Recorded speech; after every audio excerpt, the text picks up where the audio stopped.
नासिर हुसैन साहब हैं इस वक्त हमारे साथ कांग्रेस के। नासिर साहब नमस्कार। नमस्कार सर, नमस्कार। अरे क्या स्मार्ट लग रहे हैं यार। अरे क्या, just look at that T shirt. वाह, हॉलीवुड।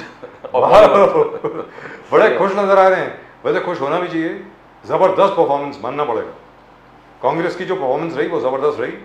अब आपकी 101 सीटें हैं साहब, congratulations first of all. Thank you sir, thank you so much. अब आगे आप बताएं, आपका विजन क्या है? अब आगे क्या? 101 सीट तो आ गई, नरेंद्र मोदी जी एक बार फिर प्रधानमंत्री बन गए, और तो और छोड़िए, वही मंत्री जो पहले मंत्री थे अब दोबारा मंत्री बन गए। तो मतलब we will see more of the same sir. Nazar sahab, पहले तो शुक्रिया आपने अपने शो में बुलाने की। रही बात हम 99 पे थे, 2 इंडिपेंडेंट हमारे साथ आए तो हम 101 पे आ गए। पप्पू यादव और विशाल पाटिल जी दोनों साथ में हमें दिए। पर ये 101 पे आने की बड़ी बात नहीं है सर। मैंने पहले भी कहा था, ये लड़ाई जनता और भारतीय जनता पार्टी के बीच में है। आवाम ने ये फैसला किया कि जो जीती हुई पार्टी है वह हारी हुई महसूस कर रही है।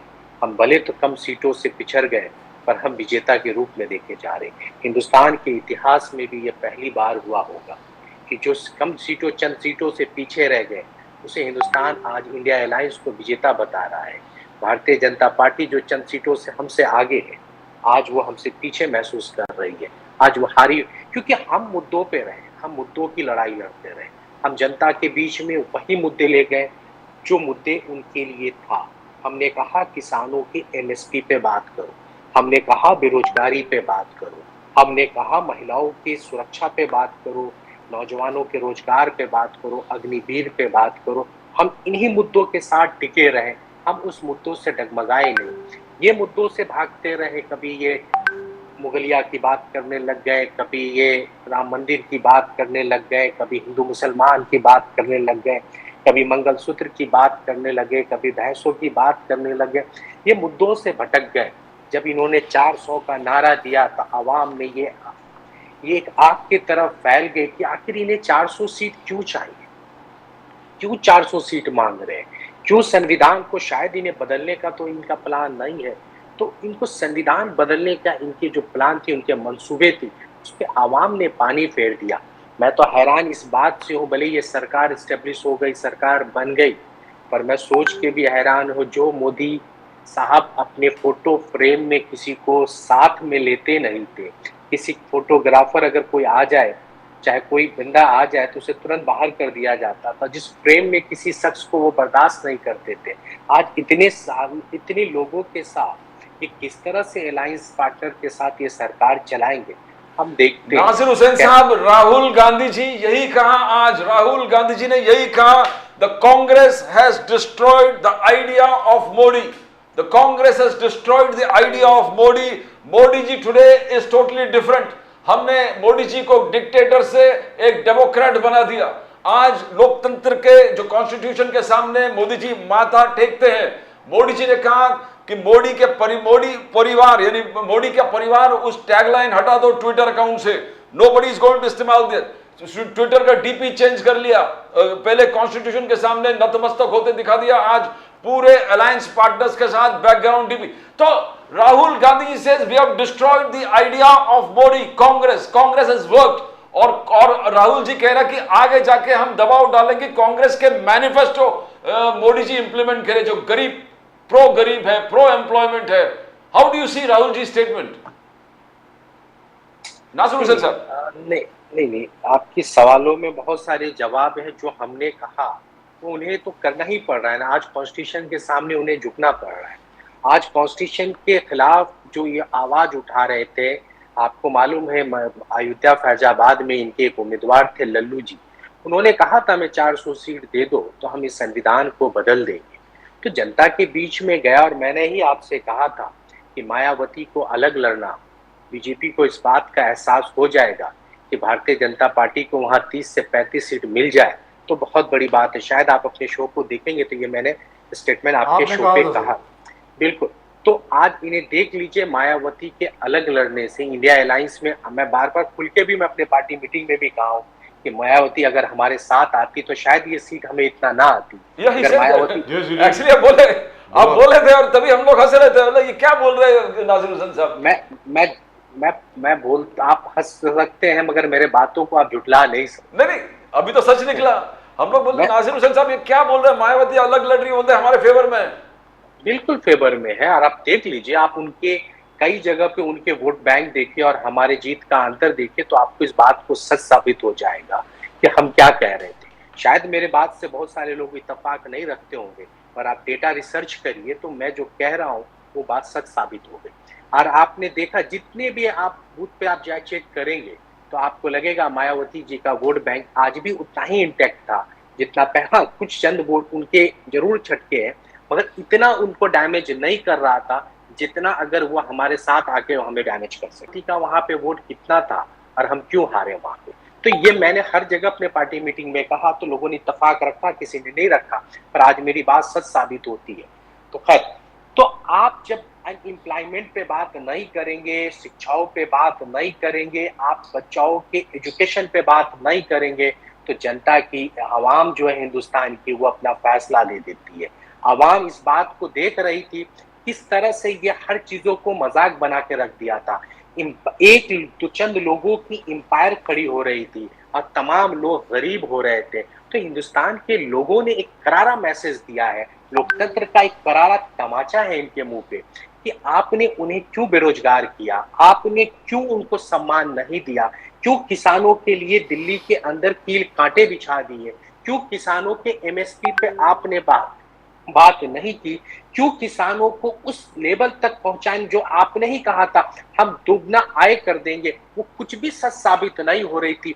एजुकेशन महंगा हो रहा है, तमाम चीज महंगाइयों की चरम सीमा पे थी, कहीं कोई अन्याय लोगों के साथ नहीं हो रही। तो हिंदुस्तान के लोगों ने अपने लोकतंत्र का इस्तेमाल किया, और मैंने कहा था ये एक जंग है, ये जंग जीतना होगा, कि नासिर तलवारों की हुसैन साहब, जंग नहीं। you are right where UP is concerned। आप बरोबर एग्जैक्ट टू द, बिकॉज जो इक्वेशन आप बोल रहे थे हम लोग किसी के समझ में नहीं आ रहा था, but you are right. Eventually PDA Akhilesh Yadav ji के और राहुल गांधी के मोहब्बत के दुकान और कांग्रेस मैनिफेस्टो वन उत्तर प्रदेश। मगर आप बिहार में भी काम किए नासिर हुसैन साहब, आप बिहार में भी थे, बिहार में भी पॉलिटिक्स देखा, वो फॉर्मूला वहां वर्क क्यों नहीं हो गया? बिकॉज वही सब कुछ। बिल्कुल बिल्कुल, वहां पे ऐसा नहीं कि हमारा काम नहीं किया है। आप देखिए, जहां हम जीरो थे वहां हमारे पास आज 8 सीट 7 सीट 8 सीट है हमारे पास।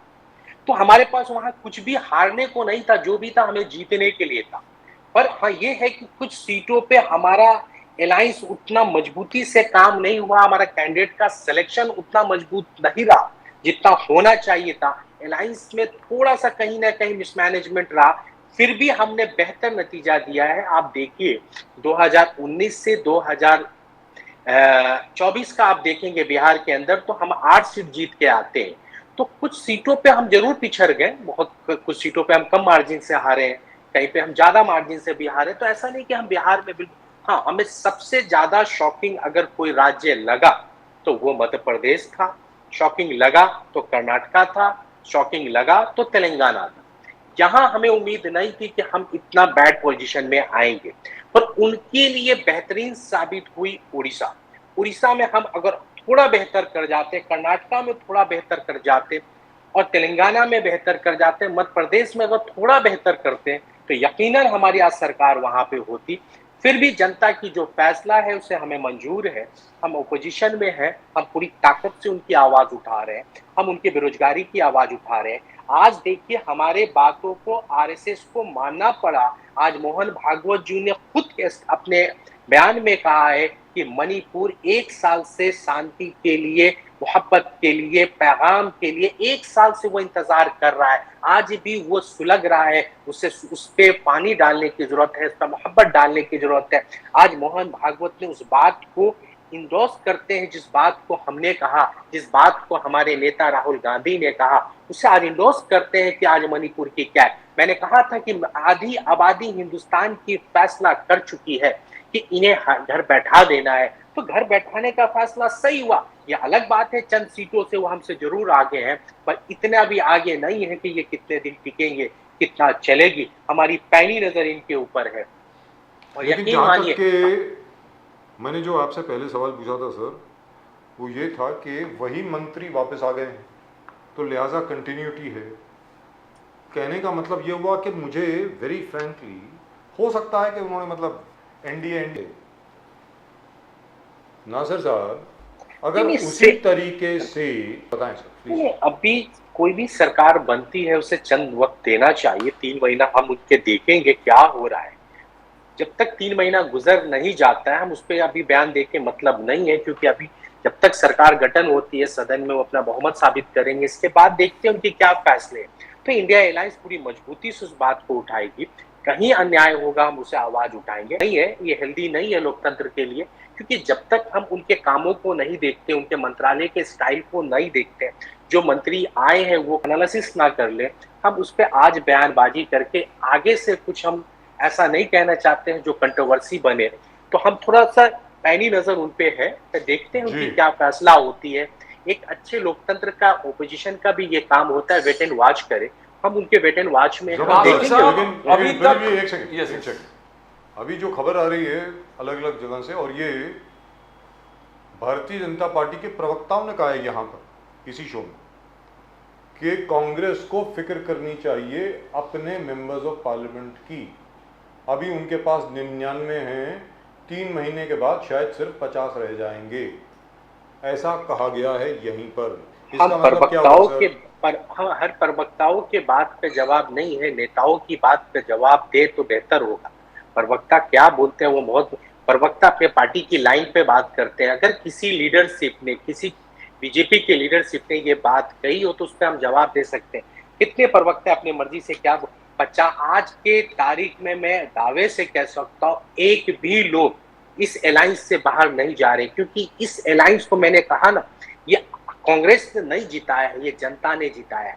जनता के फैसले को अगर कोई रिजेक्ट करेगा, यकीन मानिए वो अपने संसदीय क्षेत्र में जाने लायक नहीं रहेगा, क्योंकि जनता बैठी है। जनता अपनी ताकत, मैंने कहा ये एक जंग था, सिर्फ जंग को जीतना था, वोट की ताकत से जीतना था, गोले बारूद की जंग नहीं थी, पर ये लोकतंत्र बचाने की जंग थी, ये संविधान बचाने की जंग थी। जो आज संविधान के खिलाफ जाएगा, यकीन मानिए वहां की आवाम उसे घर बैठाने का काम करेगी, क्योंकि ये जंग जनता ने जीता है, नेताओं ने नहीं जीता है। और जनता के फैसले के जो भी खिलाफ जाएगा, नासिर साहब आज तक सिर्फ आप आवाज उठाते थे मणिपुर के बारे में, मणिपुर आप आवाज उठाते थे नासिर साहब, आज आरएसएस आवाज उठाने लगा है।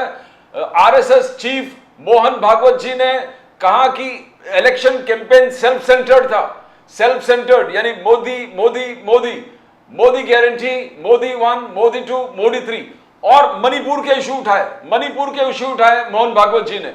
ना how do you see this development? Nasir Hussain sahab, आपने स्टडी अच्छा किया आरएसएस और BJP relations, now are you seeing a divide in RSS and BJP relations? Nasir Hussain sahab, देखिए जब आज इंसान हार जाता है तो उस पर कई एनालिसिस करते हैं। शायद मोहन भागवत जी को बहुत लेट याद आया कि 1 साल से मणिपुर जल रहा है। अगर आरएसएस सच में कहती है कि हम राष्ट्रीय सेवक संघ है, हम राष्ट्र के लिए काम करते हैं, तो मोहन भागवत को जाना चाहिए था मणिपुर। क्यों मोदी का इंतजार करते रहे? तो पहुंच जानी चाहिए थे वहां। महिलाओं के आंसू, जो आंखों में आंसू थे, उसे पूछ लेते। ये तो महिलाओं से पैर धुलाने वाले लोग कैसे महिलाओं के आंखों के आंसू पूछेंगे? जो यही मोहन भागवत जी कहते थे बच्चे पैदा करने की महिलाएं मशीन है, ये कैसे उनके आंसू पूछेंगे? लेट आए हैं मगर जल्दी नहीं आए हैं ना, इनकी बातों में बहुत तब्दीलियां है। ये आज भले मोदी जी को चाहे बीजेपी को क्रिटिसिज्म करने का काम कर रहे होंगे, पर इनके अंदर हिम्मत नहीं थी कि नागपुर या दिल्ली से मणिपुर की फ्लाइट पकड़ के पहुंच जाते, वहां शांति का पैगाम भेजते, बोलते हम राष्ट्रीय सेवक संघ थे, तो क्यों नहीं वहां पहुंचे? तो आज मोहन भागवत जी भी उतने ही कसूरवार है जितने भारतीय जनता पार्टी कसूरवार है। दोनों एक ही सिक्के के 2 पहलू हैं, कोई अलग नहीं है। भले अलग दिखने का नाटक करते होंगे पर ये अलग नहीं है। ना भारत के आजादी में जब धोखा दिया तो इन्हें कौन सी जनता आवाम इन्हें माफ करेगी? जब इन्होंने भारत के साथ धोखा दिया है, जनता ने इन्हें घर बैठाने का काम किया है। क्यों नहीं मणिपुर के आंसू पूछने गए? या आज मोहन भागवत ने क्यों नहीं जवाब दिया? क्यों मोदी पे बात कर रहे थे? क्यों मोदी का उनको वीजा चाहिए था क्या मोदी जी से वहां जाने के लिए? खुद पहुंच जानी चाहिए था। ये बोलते हैं हर संकट मोचक में हम बनके संकट मोचक बनते हैं, क्यों नहीं वहां संकट मोचक बन के गए? सिर्फ आप लाठी और डंडा बांटने से सेवक संघ नहीं हो जाएंगे जब तक महिलाओं को बराबरी का सम्मान नहीं देंगे। लच्छेदार बात करने से आप राष्ट्रीय सेवक संघ नहीं हो जाएंगे जब तक महिलाओं को सम्मान नहीं देंगे, महिलाओं को एजुकेशन नहीं देंगे, महिलाओं से पैर धुलाना बंद नहीं करेंगे। जब तक आपका मुखौटा नहीं उतरता रहेगा, हम आपके मुखौटा को उतारते रहेंगे, क्योंकि आपके दिल में कुछ है, वो अल्फाज कुछ है, तलफ्फुज कुछ है, आप बोलते कुछ है, करते कुछ है। आवाम को आप पे कोई यकीन नहीं है। आवाम ने आपको भी रिजेक्ट किया, आवाम ने भारतीय जनता पार्टी को भी रिजेक्ट किया कि मुफ्तसी ये तस्लीबा बता रही है कि आपकी हालात क्या है। राहुल गांधी जी ने आज कहा कि ED had interrogated me for 55 hours. BJP gave Rahul Gandhi 2 years of jail sentence. BJP ने अपने मेरे घर भी मुझसे छीन लिया, but the Congress fought back, the Congress fought back, the Congress alliance fought back. 10 साल से BJP is destroying, attacking and destroying the constitution. One community को, एक कम्युनिटी, one idea, one language, one culture, इनको इंपोज करना है। 400 पार ये आइडिया है। तो क्या राहुल गांधी जी को अब भी लग रहा है कि संविधान खतरे में है? अब भी लग रहा है कि democracy has to be protected? अब तो फॉर्मिडेबल ऑपोजिशन बन गए नासिर हुसैन साहब।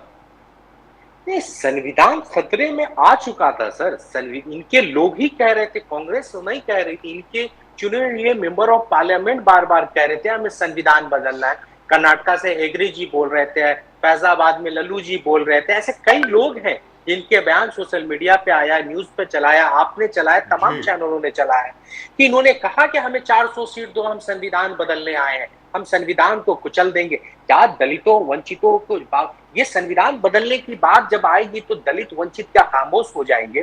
जब संविधान बदलने की आएगी, बाबा साहब अंबेडकर के मानने वाले लोग खामोश हो जाएंगे? अरे संविधान बदलने की बात कहने से पहले आपको सोचना चाहिए ये संविधान बनाने में कितनी ताकतें लगी है, कितनी बलिदान दी है, कितने लोगों की जान गई है, कितने लोगों की खून से सिंचा हुआ है, कितनी लड़ाइयां लड़ी है, कितनों ने जेल के सलाखों में सांसें तोड़ दी है। अरे हम वो लोग नहीं थे जो माफी मांग के बाहर आ गए, हम वो लोग थे जो जेल के सलाखों में चल गए, फांसी के फंदे पे चले गए, पर हम इस संविधान बनाकर दिया, लोगों को लोकतंत्र दिया, ताकि लोकतंत्र में एक चाय वाला भी प्राइम मिनिस्टर बने, एक रिक्शा वाला भी प्राइम मिनिस्टर बने, एक सड़कों पे चलने वाला भी प्राइम मिनिस्टर बने। एक अंबानी को जितनी वोट की ताकत दी, एक रिक्शा पुलर को भी वही वोट की ताकत दी। हमने वो संविधान दिया जो वंचितों, समाज, मोहन, हर को सम्मान दिलाया। हमने वो आज उस संविधान पे जब खतरा पे आ जाएगी तो क्या देश की आवाम चुप रहेगी? क्या देश के नेता चुप रहेंगे? क्या राहुल गांधी चुप रहेंगे? क्या नासिर हुसैन चुप रहेगा? मैं नहीं कहता हूं कि देश के तमाम लोग चुप नहीं रहेंगे, तमाम लोग आवाज उठाएंगे। संविधान खतरे में था, उस संविधान को बचाने की लड़ाई हमने लड़ी। मुद्दों से हम भटके नहीं, हम मुद्दों पे टिके रहे।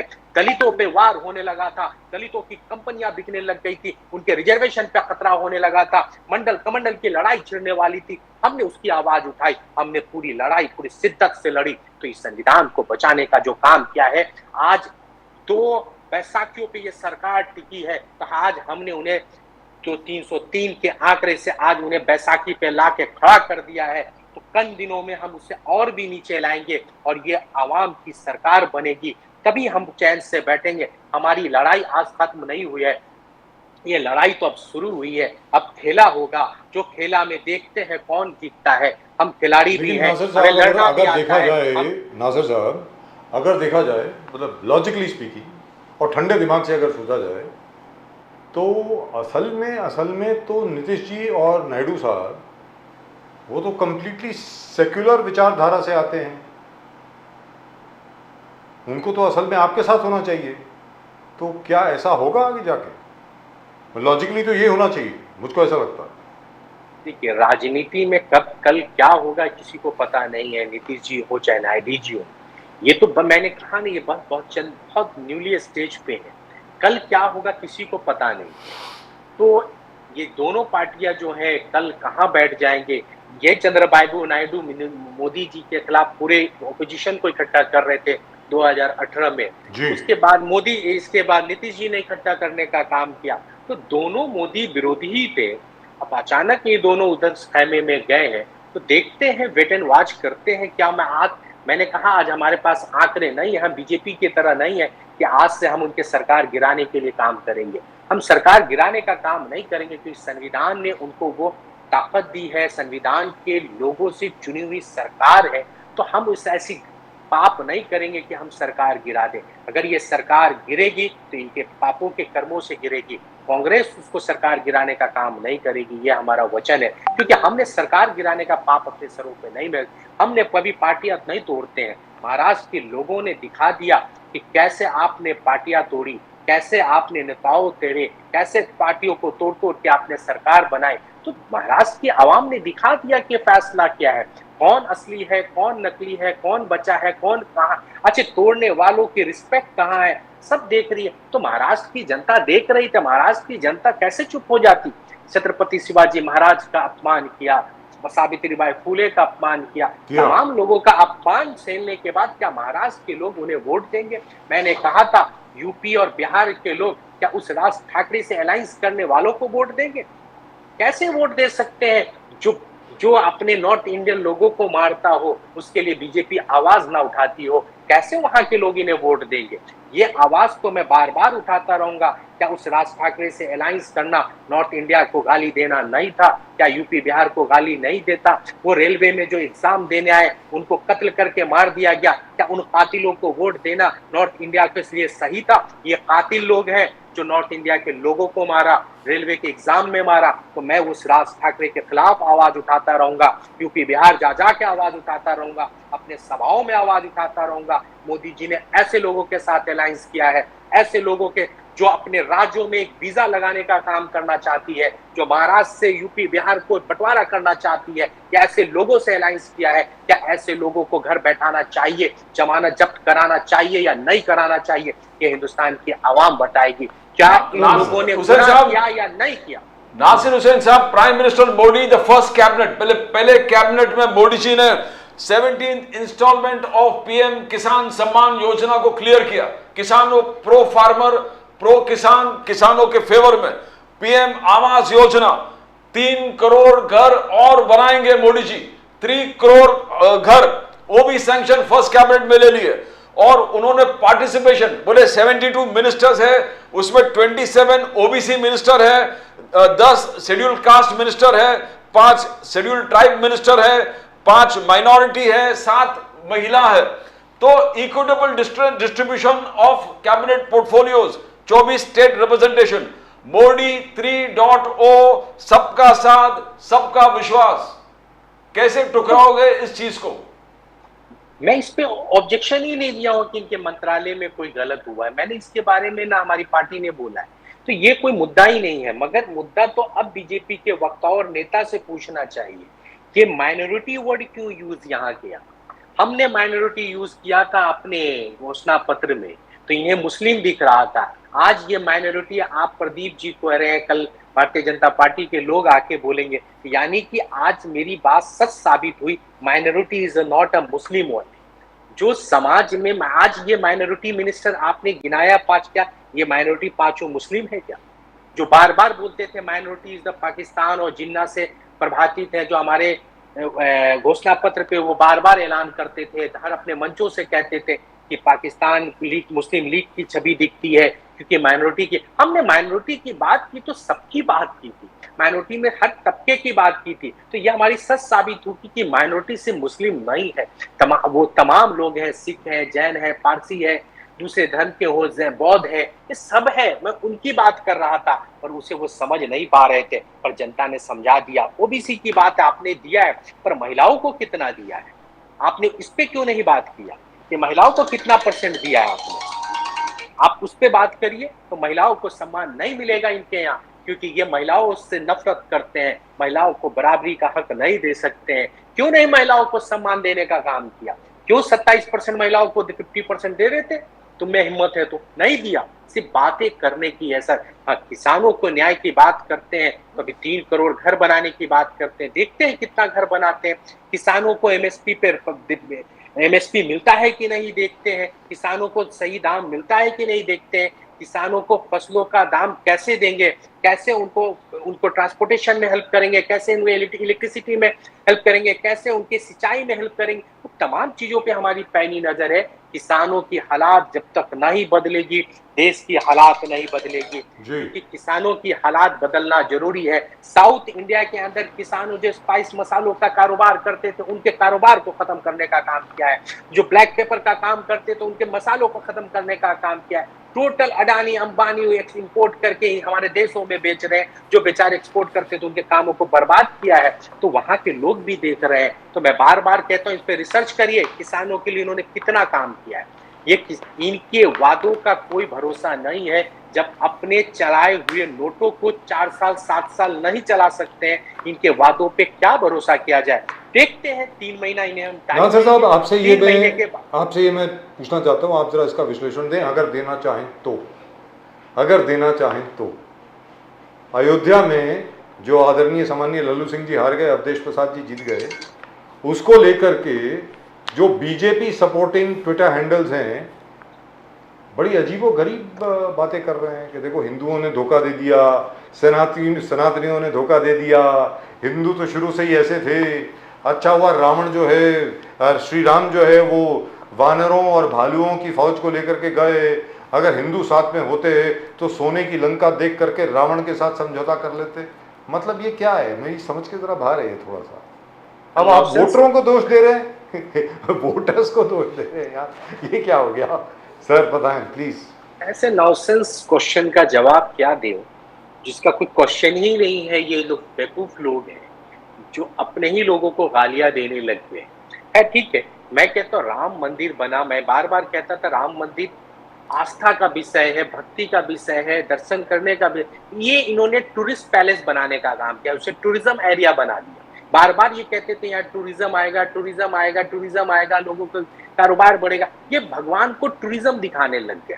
तो लोगों को ये गलत लगा कि भगवान तो आस्था है, तीर्थ यात्रा के लिए लोग आएंगे, पर ये टूरिज्म बता रहे थे बार बार टूरिज्म के।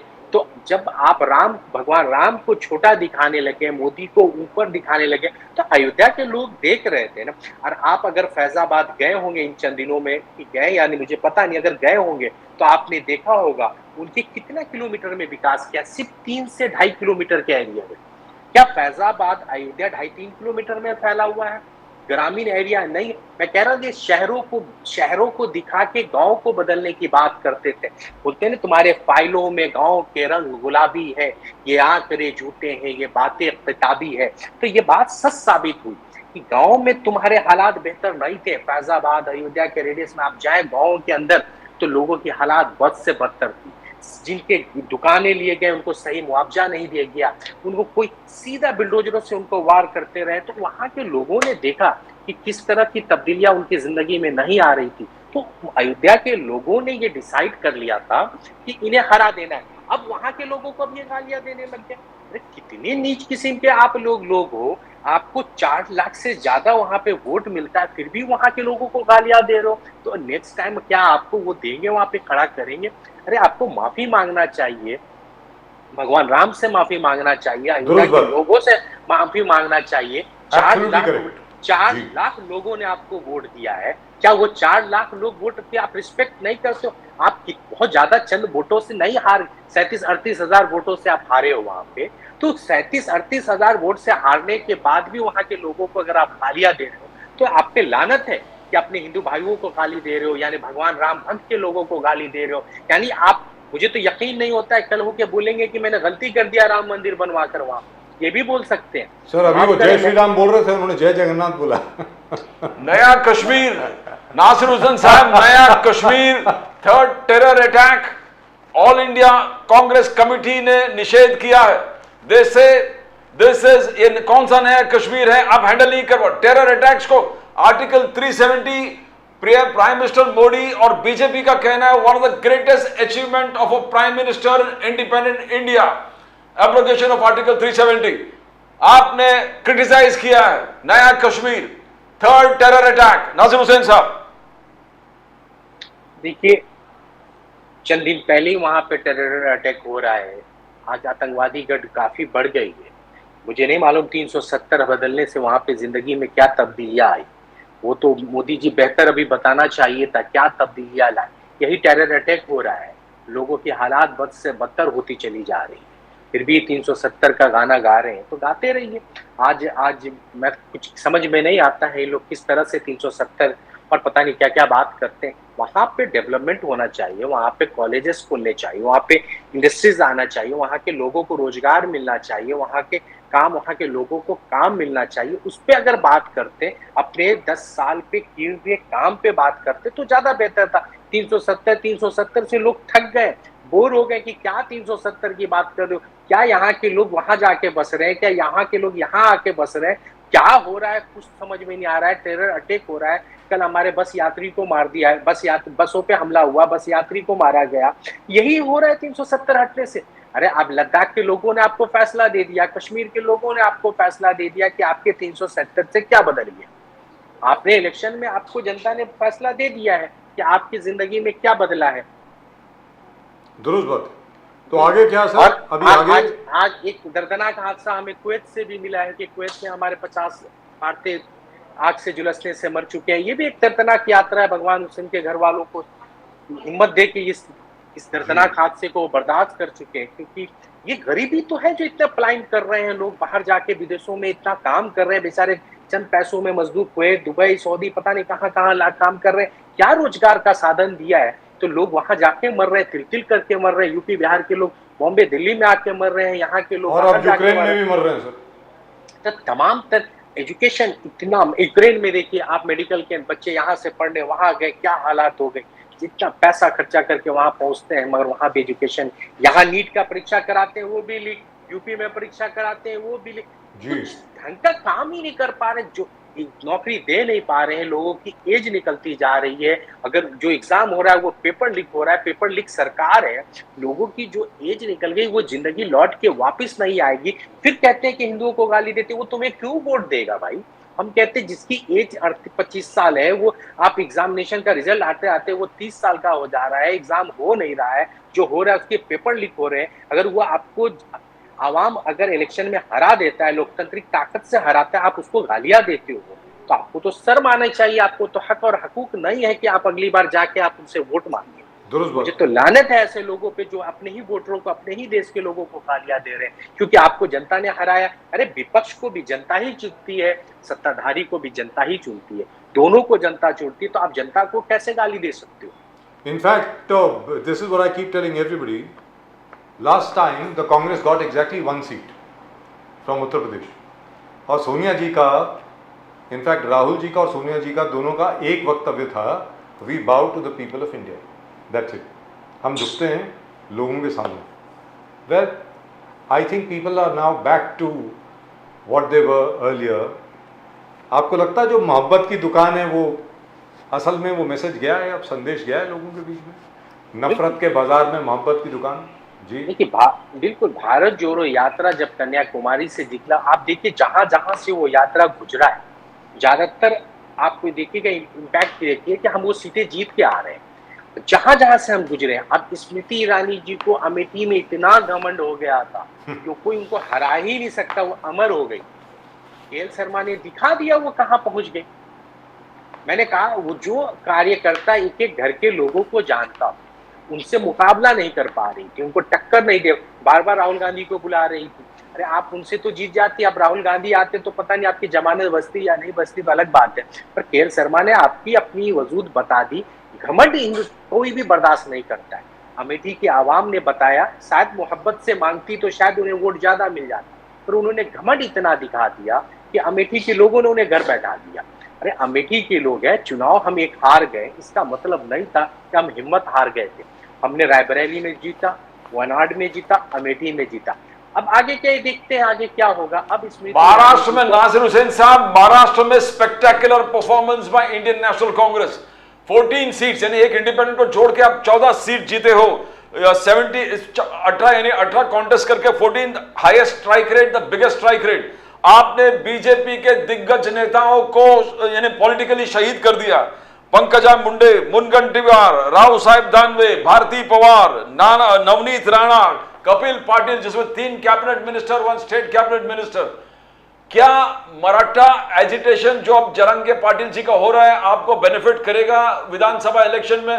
बिकॉज एमवीए यहां से तो क्लियर कट दिख रहा है कि एमवीए का क्लीन स्वीप होगा और सबसे बड़ा बेनिफिशियरी होगा इंडियन नेशनल कांग्रेस महाराष्ट्र में, जो लोकसभा में भी हुआ है। तो हाउ डू यू सी, कैसे आप देखते हो? Do we have him with us? Here's Mr. Nazar Hussain Is with us. there? Hello hello Yes, जी, वो जी, स्विच जी, ऑफ we करना can- पड़ेगा। We can hear you, sir. The call जो आ रहा है आपका। I don't know I think you're getting a call, sir. Hello yes, you're through. तो क्या Indian national Congress सबसे बड़ा बेनिफिशियरी होगा? नासिर हुसैन साहब, आने वाले विधानसभा में, लोकसभा महाराष्ट्र में तो आप छा गए, विधानसभा में ऐसे ही लग रहा है कि आप छाने वाले हो। नहीं, मैं थोड़ा करेक्ट करता हूँ। आपने बोला हम 14 सीट जीते, हम 14 ने 13 सीट जीते हैं। नहीं, एक इंडिपेंडेंट ज्वाइन किया ना आपसे, तो सांगली सांगली वाले। वाला आ गया ना आपके पास? विशाल पाटिल, अच्छा उसको लेकर आप 14 बोल रहे यस यस यस। 13+1. पर वो ज्वाइन नहीं कर सकते, समर्थन दे सकते हैं सर, क्योंकि नहीं तो उनकी उनकी सदस्यता चली जाएगी, दल बदल कानून उन पे लागू हो जाएगा अगर वो हमें ज्वाइन कर लेंगे तो आप रूमर मत फैलाइए, नहीं तो ये भी एक मामला बन जाएगा। ऑलरेडी झगड़ा चालू है उद्धव जी और नाना पाटोले जी के। एक समर्थन दिया है उन्होंने अपना कि हम इंडिया अलायंस को समर्थन करते हैं। तो आपने इंडिया अलायंस ने हमारा बेहतरीन रहा है, और हमारा आने वाला इलेक्शन जो चंद दिनों में 4 महीने में हमारा असेंबली इलेक्शन है, उसमें भी आप देखेंगे हम सबसे बड़ी पार्टी होंगे। और मुझे उम्मीद है, अगर मैं, ये सिर्फ मेरा इंडिविजुअल राय है, कि सीएम भी कांग्रेस का ही बैठेगा यहाँ। आप देखिएगा मुख्यमंत्री कांग्रेस का ही आएगा महाराष्ट्र के अंदर, क्योंकि हम सबसे बड़ी पार्टी बनेंगे। और चंद सीटों पे हमारा बंटवारा गलत हुआ है, अगर हम और सीटें हमें मिल जाती तो हम वो सीट भी जीत के आते, जैसे भिवंडी की सीट थी, दूसरी सीट थी, जो हमारा मांग था वो सीट नहीं मिला। खैर नहीं मिला, हमारे इंडिया अलायंस को ही आया है, मगर वो सीट भी कांग्रेस अगर आती तो हमारा ये आंकड़ा 17-18 तक जा सकता था। मगर बहरहाल वो सीटें नहीं आई, इसकी वजह से हमें वो नुकसान जरूर हुआ है। मगर इंडिया अलायंस की अगर हमने मिलकर लड़ते हैं तो हमारा इलेक्शन में आप देखिएगा हम 200 से ऊपर की सीटें लाएंगे महाराष्ट्र के अंदर, और हमारी ही सरकार बनेगी। सीएम भी कांग्रेस का आएगा। विलासराव देशमुख कहते थे कांग्रेस वो है जिसे कोई मिटा नहीं सकता है, सूरज निकल के रहेगा, सूरज रोशनी भी करेगा। तो कांग्रेस वही सूरज है जो बार बार निकलेगी। चंद दिन हम बादल में ढक जाते हैं, तो उन्हें लगा था कि कांग्रेस खत्म हो गई है, पर आवाम ने दिखाया कि कांग्रेस कितनी मजबूत है, उसकी जड़ें कितनी मजबूत है। अरे हमारा वोट परसेंटेज देखो, हमारा सब कुछ देखो, हम बहुत बेहतर कर रहे हैं। और यकीन मानिए, अगर चंद दिनों के बाद ये इलेक्शन आया तो महाराष्ट्र के अंदर से भारतीय जनता पार्टी 30 से 40 सीट भी नहीं जीत पाएगी असेंबली के सीट के अंदर। ये भी वापस 1995 जरांगे पाटिल जी। और रहा मराठा समाज की बात आपने निकाली जी। तो मराठा समाज को मैंने कहा, मराठा समाज को वादा इन्होंने किया था देवेंद्र फडणवीस जी ने कि हम आपको रिजर्वेशन देंगे। एक नाथ शिंदे साहब ने वादा किया हम देंगे। तो ये कैसे देंगे, मैं बार बार इनसे सवाल करता रहा, आप कैसे देंगे? आप इसका जवाब दो। आप ओबीसी का हक मार के दोगे? कहां से दोगे? देने के लिए संविधान में संशोधन करना पड़ेगा, संविधान को बदलना पड़ेगा। तो हम तो वही बात करते हैं ना, जाति जनगणना करो, कौन कितना है, कौन कहाँ है, इसका पता चले, उसके हिसाब से आप रिजर्वेशन का बढ़ाओ। पर आप वहां देते नहीं हो, आप सिर्फ उनको झूठ बोल के फैसला देते हो, आप सिर्फ उनका वोट लेना चाहते हो। तो मैं समझ नहीं पाता हूं मराठा समाज आज इतना पिछड़ा हुआ क्यों है। इसके लिए जवाब तो देना पड़ेगा ना। सबसे ज्यादा एमएलए मराठा समाज के, सबसे ज्यादा एमपी मराठा समाज के, सबसे ज्यादा सीएम मराठा समाज के, सबसे कारोबार मराठा, फिर भी ये समाज पिछड़ गया। तो इसके लिए कौन जिम्मेदार है? इसका भी होना चाहिए। तो आज मुझे लगता है राहुल गांधी ने कहा था जिसकी जितना संख्या उसकी उतनी हिस्सेदारी।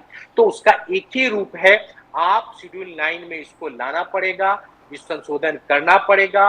और जिस तरह से 72% के आसपास साउथ इंडिया में मिलता है रिजर्वेशन, जाति जनगणना कराइए और रिजर्वेशन को बदलिए, तभी जाके हो सकता है, वरना नहीं हो सकता है। आप जितनी भी ताकत लगा लीजिए, जो सुप्रीम कोर्ट का कैप है उससे आप छुटकारा नहीं पा सकते हैं। सुप्रीम कोर्ट में आपको एफिडेविट दे के वो कैप हटवाना पड़ेगा, तभी उनको वो रिजर्वेशन का हक मिल सकता है। नहीं तो मराठा समाज को कोई हक हकूक नहीं दे सकता है। हम देंगे, हम वो 50% रिजर्वेशन का जो कैप लगा हुआ है वो हम हटाएंगे, हम मराठा समाज को रिजर्वेशन देंगे, And ये हम very, वादा very, करेंगे। very practical solution comes only from Rahul Gandhi. Rahul Gandhi ji ने जो बात करी वो बहुत प्रैक्टिकल बात है कि भाई सबसे पहले आप संशोधन लाइए, उसके बाद जाकर के इसके बारे में बात करिए ना। उसके पहले क्या, उसके पहले तो व्यर्थ है। वेरी फ्रैंक, बार बार आप उसी 27% में उनको ओबीसी में डाल दो, नहीं कर तो उनको कैसे मिलेगा You उनको can't do रिजर्वेशन? it. क्या ये ओबीसी नाराज? मैंने कहा था ना, इन्हीं की रोहिणी कमेटी बनी हुई है, जी। उसमें सिर्फ 5% ओबीसी को फायदा है सर, सिर्फ 5% लोगों को। रोहिणी जी। कमेटी का रिपोर्ट है ये, नासिर हुसैन का रिपोर्ट नहीं है। या हम अपनी तरफ से, आप 27% लोगों को हक नहीं मिल रहा है उस रिजर्वेशन, तो इसीलिए बोल रहे हैं जाति जनगणना कराइए, कौन कितना है, कौन। तो हमने फाइनेंशियल इकोनॉमी की बात की थी कि फाइनेंशियल सर्वे कराएंगे, कौन कितना गरीब है, ताकि तीनों ने क्या रूमर उड़ा दिया, आपके मंगलसूत्र ले लेंगे, आपके भैंसे खोल लेंगे, आपके घर के बैंक के पैसे निकाल लेंगे। अरे आप जब तक इकोनॉमिकल सर्वे नहीं कराएंगे कौन कहाँ है, तो कैसे मालूम पड़ेगा, कैसे आप उन्हें मदद करोगे? लेकिन एक कैसे चीज उन्हें है हेल्प नासिर करोगे? साहब, चलते चलते एक चीज है, एक चीज के ऊपर मैं बड़ी दुविधा में हूं। मैं इस बात से दुविधा में हूं कि 2011 का जो सेंसस था उसकी रिपोर्ट 2013-14 तक पूरी हो गई थी, तो जब तक मोदी जी की सरकार आई वो पूरा वर्कआउट हो गया था। मिनिस्ट्री ऑफ स्टैटिस्टिक्स द्वारा वो रिपोर्ट प्रेजेंट कर दी गई थी, तो उसको रिलीज क्यों नहीं कर रहे? क्या वजह हो सकती है? मतलब 13 साल हो गए हैं यार, why have they not released? क्या क्या वजह हो सकती है इसके पीछे? ये जनजातियों के लिए, वो तो जनजातियों के लिए अगर आप काम करेंगे और जी। लोगों को छुपा दें तो ऐसा नहीं चलेगा ना। मैं किसी जात का नाम नहीं लेना चाहता हूं ताकि वो भी नाराज हो जाए। तो जनजातियों के लिए आप काम कर रहे हैं, ज्यादातर मूलधारियों को आप छोड़ देते हैं। आज ट्राइबल, एससी, एसटी, माइनॉरिटी कौन कहाँ, उसकी बात ही नहीं। जनगणना आपके पास पब्लिश कर दो, नहीं तो काउंटिंग कर लो। काउंटिंग करने में कितना टाइम, जब आप इतने बड़े देश में इलेक्शन 1-1.5 महीने में करा सकते हो, इतना सारे लोगों को एक बूथ पे लाके वोटिंग करा सकते हैं, तो क्या हम जनगणना नहीं करा सकते? Correct. जनगणना करा सकते। Very good point. जब इस देश जी। में इतने बड़े इलेक्शन लोकतंत्र में हो सकता है, दुरुस्त तो बात। जनगणना करने के लिए 10 साल नहीं चाहिए, हमें चंद महीना चाहिए। पर कराने की इच्छा शक्ति नहीं है इस सरकार को, क्योंकि वो जाति जनगणना बताना नहीं चाहते हैं, ताकि लोग, तो हम बोलते हैं हम जिस दिन सत्ता में आएंगे हम जाति जनगणना कराएंगे। और 50% जो कैप है ना सुप्रीम कोर्ट का, वो बहुत जरूरी आता है। वो जब तक नहीं हटेगा, जब तक किसी को इंसाफ नहीं मिलने वाला है। मराठा समाज को सिर्फ आंदोलन करने से कुछ नहीं होगा, हमको हमें पूरा सपोर्ट करना पड़ेगा। अगर उनको रिजर्वेशन चाहिए, उनको सब कुछ चाहिए, तो एक कांग्रेस ही है जो वादा करती है वो निभाती है। इसके लिए आपने देखा है, हमारा हिमाचल देखिए, शिमला, कर्नाटका देखिए, तेलंगाना देखिए, हम हर वादों को निभा रहे हैं। पर चंद सीटों से हम पिछड़ गए, नहीं तो जो हमने इसमें वादा किया था 1 लाख रुपया सालाना महिलाओं को देने का, हम जरूर पूरा करते। तो ये क्या मिस्ट्री है सर? अच्छा, आपने मेंशन किया, एक मिनट, ये क्या मिस्ट्री है? अब औरतें जा रही हैं कि हमको 1 लाख रुपए दो कांग्रेस के ऑफिस में, ये क्या है? आपने कोई पर्चा बांटा था? आप कोई सत्ता में आ गए क्या? कोई पर्चा बांटा था, सिग्नेचर में लिए थे? नहीं, बांटा होगा, मुझे नहीं पता इतनी बड़ी पार्टी है, कौन कहाँ बांटा होगा, मैं उससे, मगर हम सत्ता में तो आए नहीं है। और बीजेपी उस कैमरामैन को, ये सारा बोलते नहीं इवेंट है, उसी टाइम पे कैमरामैन भी पहुंचता है, उसी समय न्यूज मीडिया भी पहुंच जाता है, पूरा पब्लिश हो जाता है। गरीबों को जब दलितों की चमड़ी उधेड़ दी जाती है, वो न्यूज नहीं बनती है। उन्नाव में बलात्कारी करता हुआ इनका एमएलए कितने महीनों घूमता रहता है, वो न्यूज नहीं बनता है। मगर वो महिला, चंद महिला अगर वो हमारे पार्टी ऑफिस गई, उसे पता नहीं वो किस मजहब की है, मुझे वो मालूम नहीं, पर ये खास मजहब बना के, आपने देखा होगा, खास मजहब के महिलाओं को वहां पे ले जाए, तो पूरा एक इवेंट था जो मीडिया के पब्लिश किया गया। तो और उसको प्रधानमंत्री जैसा आदमी, इतने बड़े कद का आदमी, वो आके अपने भाषण में बोल रहे हो, वो भी सदन के सेंट्रल हॉल में आके, तो इससे बड़ी बात क्या है? यानी कि फिर प्लान था सर। हम कहते हैं जिस दिन हम सत्ता में आएंगे, आज भी हमारे वादे कायम है, हम लोगों की वादे पूरा करेंगे। महिलाओं को हम वो 1 लाख रुपया सालाना देंगे तो देंगे, क्योंकि हमने, आप पूछे ना कितने सेंट्रल स्कूल खोला आपने, आप बताएंगे नहीं खोलते। आप कितना मेडिकल कॉलेज खोल रहे हैं, नहीं खोलते। आप प्राइवेट मेडिकल कॉलेज खोलोगे, कहाँ करोड़ 50 लाख से करोड़ों रुपया फीस है, वो खोलते हो। पर गरीबों के लिए सीट क्यों नहीं बढ़ा देते हो? एमबीबीएस का नहीं बढ़ाओगे, कि देखिए गरीब के बच्चे पढ़ लेंगे लिख लेंगे तो ये समझ जाएंगे ना, तो गरीबों को आज भी ये गरीबी रखने देना चाहते हैं। ये अडानी अंबानी ऐसे लोगों के कॉलेज को ऊंचा बना देंगे, बिरला कॉलेज को ऊंचा बना देंगे, ताकि गरीब के बच्चे पढ़ ही ना ले, वो सिर्फ वोटर बन जाए और पढ़ लिख के कुछ ना कर सके। हम उनको मुख्य धारा से जोड़ने का काम करेंगे। मैं भी सेंट्रल स्कूल से पढ़ के आया हूँ, नवोदय से पढ़ के आया हूँ, मैं वहां रहा हूँ, तो मुझे पता है कि गरीबी क्या होती है, नवोदय स्कूल में कैसे हम लोगों की एडमिशन हुई, किस तरह हम किस तरह से एग्जाम दे के वहां गए। तो हमारे पास इतना पैसा नहीं था, पर राजीव गांधी और हमारी कांग्रेस की सोच थी, इंदिरा गांधी की सोच थी, हमारी कांग्रेस की सरकारों की सोच थी, सेंट्रल स्कूल खुला, हमने एग्जाम दिया, नवोदय तक गए, पढ़ के आए, इसके बाद हम ड्यूटी हो जाते हैं, दिल्ली इंजीनियरिंग से हम लोग इंजीनियरिंग करके आते हैं। तो हम लोग पढ़ लिख के कम पैसों में 25-30 हजार में इंजीनियरिंग तक करके आ गए, पर ये लोग करोड़ों करोड़ों फीस। क्यों है वो ऐसा स्कूल खोल रहे हो, क्यों नहीं हर जिले में ला रहे हो? नहीं, लोगों को गरीब रखो, लोगों को जाहिल रखो, लोगों को अनपढ़ रखो, लोगों को दलितों रखो, ऐसा इनकी सोच हो गई है। हम उस पर वार कर रहे हैं ताकि लोगों को बदल सके, समाज के मुख्य धारा में जोड़ सके, यही हमारी हाल है। मैं अभी दिल्ली गया था तो मैंने खड़गे जी के सामने ये बात कहा, खड़गे जी को बोला अगर हम लोग इस पे काम करें, लोगों के लिए एजुकेशन पे काम करें, तभी हम समाज को बदल सकते हैं। जब तक जिस तरह बाबा साहब अंबेडकर ने गांधी से कुछ मांगा था तो क्या मांगा था, हमें एमएलए एमपी मत बनाओ, हमें मिनिस्टर मत बनाओ, हमारे समाज को एजुकेशन दे दो, हमारा समाज एजुकेशन हो जाएगा तो समाज खुद बदल लेगा, खुद अपना फैसला कर लेगा। तो मैं कहता हूं इस समाज को एजुकेशन दे दो, इस समाज को प्राइवेटाइजेशन मत करो, एजुकेशन को खिलवाड़ मत करो, तो समाज अपने आप बदल के हम कई ट्रिलियन तक पहुंच जाएंगे। जब तक समाज एजुकेटेड नहीं होगा, हम कुछ भी कर ले, हम आगे नहीं बढ़ सकते। दुरुस्त बात है। Thank you so much sir Nasir sahab, always a pleasure hearing you, wonderful talking to you and congratulations once again, keep up the good work. Thank you so much, really very very impressive, thank you very much. नमस्कार। Well, that was very happy, Mr. Nazir Hussain. He hasn't changed one bit. But he's right about the education part, Pradeep ji. And he's very right on all the crucial issues he talks about board. I mean, Pradeep ji असल में अगर आप देखें हमारे महाराष्ट्र का statement लीजिए, माफ कीजिएगा, कितने मेडिकल कॉलेजेस खुले हैं सर यहाँ पे? गवर्नमेंट के कितने मेडिकल कॉलेजेस खुले हैं यहाँ पे? You will only find private medical colleges. You will find you have to pay so much of capitation fee, you have to pay so much of this one, that one, that one. मतलब that's terrible. ये और जो दृश्य देखने को मिलता है straight out of a horror movie. You don't need a horror movie set. But it's out there to clean. You got money being spent on that. Why are you not cleaning it? तो ये चीज you need some local network to the local level. You need a proper administration. प्रशासन. हम दोनों ना जाने कितने BMC के वार्ड ऑफिसेस में गए.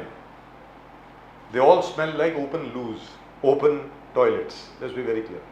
There is always the all-pervasive smell of piss that you can smell when you get into the ward office of any BMC ward office. Harek, why is that? I don't understand. There is a staff there, सब कुछ है, एक एक चीज है, हर चीज उपलब्ध है, उसके बावजूद आपको वही बास आएगी हर बीएमसी के दफ्तर से. And till that changes, I don't think anything else is going to change. Main cheese, sir, funding is there, people are there, everything is there. Men, materials, management, money, but only is not being enforced. Look at 50,000 crore budget, 55,000 crore हो गया अभी. जी. और schools भी build it. I got one municipal school just outside my house. It's huge. It's a well built up building, 3 to 4 floors, very well maintained. But I mean, as you say, आप उसको enforce की. You won't believe you got an AstroTurf there. AstroTurf for the kids. For hockey. Yes, they can use for cricket, whatever. But football के लिए कोई बाहर वाला के खेल लेते, वहाँ के बच्चे नहीं खेलते. I mean, all these things, if you got everything, why is not being incorporated? Right? AstroTurf, I don't think even private schools can afford it. BMCs afforded it.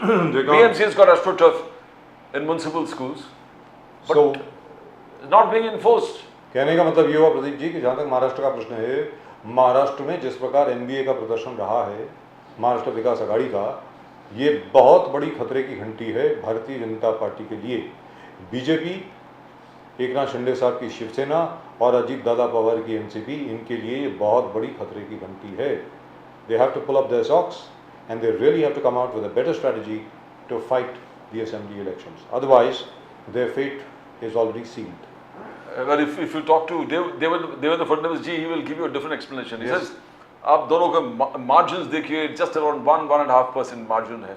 जो big swing, it's not a big swing, 1.5% easily manageable. If we have a proper strategy, we take care of certain issues which we are working on, we will easily bridge that 1.5% margin between Mahayuti and MBA. Now, All the best to him. That's all that we can say. Right, that's just about it. In tonight's show, आज के show में सिर्फ इतना ही. प्रदीप जी और मेरी तरफ से आप सब लोगों को नमस्कार. जय हिंद, जय महाराष्ट्र, जय भवानी, जय शिवाजी. वो चैनल को ज़रा सब्सक्राइब जरूर कीजिएगा प्लीज़. वो घंटी भी बज गई है, घंटी के ऊपर ज़रा क्लिक कीजिएगा please. Click on the bell icon. Subscribe जरूर करें चैनल को.